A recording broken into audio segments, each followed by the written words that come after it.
Welcome to This Explainer. Today we're diving into the Fall of Granada, but right off the bat, I want to set the scene, because we aren't looking at a history defined by roaring cannons or cities burning to the ground. Not at all.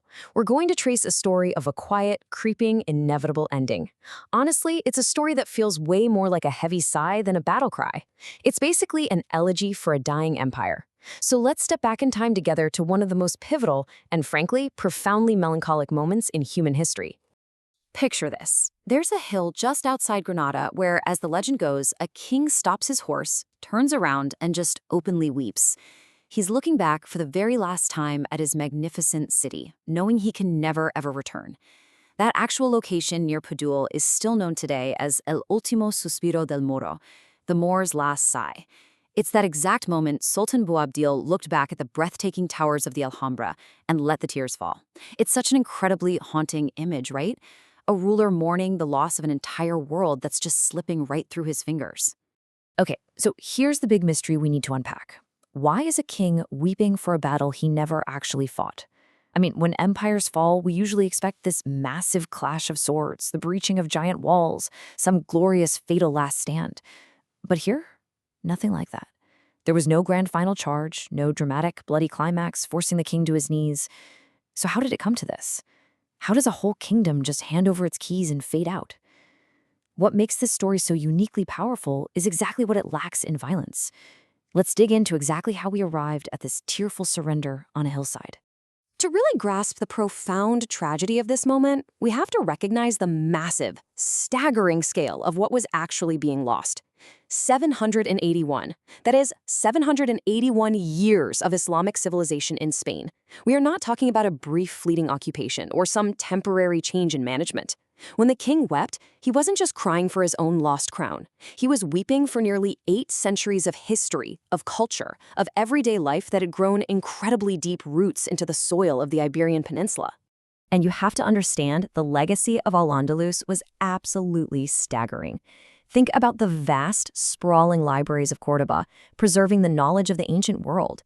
We're talking about Granada's exquisite poetry and the intricate, literally breathtaking architecture of the Alhambra itself. This was a pluralistic golden age. Advances in science, mathematics, coexistence, things that genuinely shaped the intellectual development of Europe itself. The contrast here is the emotional core of our whole story. Nearly 8 centuries of a brilliant, thriving civilization, all bottlenecking down to one final sorrowful year. Now, a tragedy like this doesn't happen overnight. It was centuries in the making. Back in the 8th century, al-Andalus saw this vast expansion across the peninsula. But history is kind of like a pendulum, right? It always swings back. By the 13th century, the Christian military campaigns, the Reconquista, heavily accelerated, pushing the borders further and further south. It was a really slow, centuries-long contraction. Piece by piece, city by city, the territory just kept shrinking. Until finally we hit 1492. Out of that magnificent 781-year legacy, all that was left was the beautiful, totally isolated, and ultimately doomed final kingdom, the Emirate of Granada. Enter Sultan Muhammad XII, who is commonly known as Boabdil. Now, Boabdil didn't lose his kingdom in a single day, or because of one careless tactical mistake. Really, he was just the final guy in charge, tasked with navigating the end of an era. He inherited a realm that was completely isolated, surrounded by enemies on all sides, cut off from allies, and honestly, just running out of time. His reign wasn't really about whether he could save Granada, it was about how he was going to manage its inevitable demise. He was a king born into the final chapter of a very, very long book. Think for a second about the stark contrast between this and the fall of Constantinople, which happened just a few decades earlier. That event was defined by a totally violent climax, massive, unprecedented cannons shattering ancient walls, incredible naval spectacles, a loud, chaotic engineering marvel. But at Granada? The combined Christian armies of Ferdinand II of Aragon and Isabella I of Castile didn't even bother with explosive spectacles. They just surrounded the city and waited. They used months of quiet tension, deep exhaustion, and the grim reality of inevitable starvation. The real power of this siege was its crushing, silent inevitability.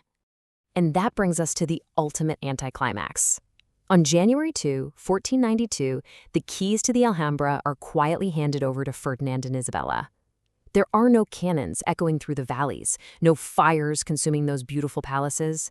It's the exact opposite of the violent finales we normally expect from falling empires. Boabdil just surrenders. The exhaustion had done its job. The quiet tension finally breaks, not with an explosion, but literally with a simple transfer of metal keys from one hand to another, effectively ending an era in total silence. But the true emotional anchor of this entire story is this sharp, resonant legend. As Boabdil looked back at Granada from that hillside and cried, it's said that his mother, Aisha al-Hara, delivered this absolutely brutal, bitter sting. She told him, "You weep like a woman for what you could not defend like a man." Ouch. While historians still debate the exact phrasing of that quote, the moment itself perfectly captures the incredible human devastation of a dying dynasty. It is hands down the most quoted, most poignant beat in the entire story, a mother's harsh rebuke masking the unbelievably deep grief of losing their ancestral home forever. Now, a quiet end to al-Andalus definitely did not mean a peaceful aftermath. Following that January 1492 surrender, some rapid and absolutely devastating consequences unfolded. The relatively pluralistic society of Islamic Spain was dismantled. Almost immediately, we see the forced conversions and expulsions of Muslims who had lived there for generations. And then, just months later, the infamous Alhambra Decree is issued, forcing the expulsion of the Jewish population as well. So while the surrender itself may have been bloodless, the cultural erasure that followed, forcefully and tragically, ended centuries of coexistence. As we zoom out to look at the sheer historical weight of this moment, this stunning juxtaposition emerges. Think about it. In the exact same year, 1492, as the door completely closes on Islamic al-Andalus, another door violently swings open. Christopher Columbus sets sail for the Americas under the patronage of those very same monarchs, Ferdinand and Isabella. It's a massive historical pivot. The deep, heavy melancholy of one civilization ending happens in the exact same breath as the forceful opening of an entirely new, deeply consequential world across the Atlantic. So, I'll leave you with this final thought to chew on. As two monumental eras turn over in the exact same breath, how do history's quietest endings echo the loudest today? The Fall of Granada wasn't a loud destruction. It was simply the closing of a door. But that quiet, tearful surrender on a hillside by a heartbroken king changed the trajectory of continents, of cultures, and of humanity forever. It's a pretty heavy reminder that sometimes history is shaped not by the loudest explosions, but by the quietest sighs. Thank you so much for joining me on this explainer, and keep exploring the history that shapes our world.